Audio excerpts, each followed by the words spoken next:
ഏത് തെറ്റും അള്ള ഒരുവിധം പുറത്തു തരും, അള്ള ക്ഷമിക്കും. എന്ന് പറഞ്ഞാൽ ശിക്ഷ ആഖിറത്തിലേക്ക് വെക്കും. ഉപ്പാനും ഉമ്മാനും തൊട്ട് കളിച്ചാൽ ദുനിയാവ് തന്നെ കിട്ടും.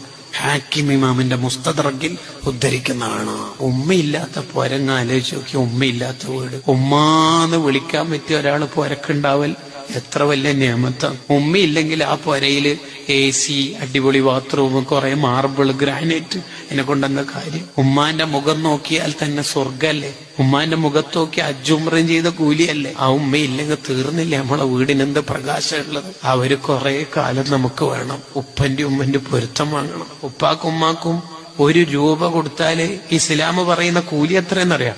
1,00,000 രൂപ കൊടുത്ത കൂലിയാ. 1,00,000 ഇരട്ടി പ്രതിഫല ഉപ്പാക്കുമ്മക്ക് സ്വതക്ക ചെയ്താൽ. അങ്ങനെ ആരും ഉണ്ടാവോ ലോകത്ത്? ആ സ്വർഗവാതിലുകളെ നമ്മളെപ്പോഴും പരിരക്ഷിക്കണം. ഉമ്മാനെ കുറിച്ചിട്ടുള്ള വാല് ഉമ്മ മരിച്ചതിന് ശേഷം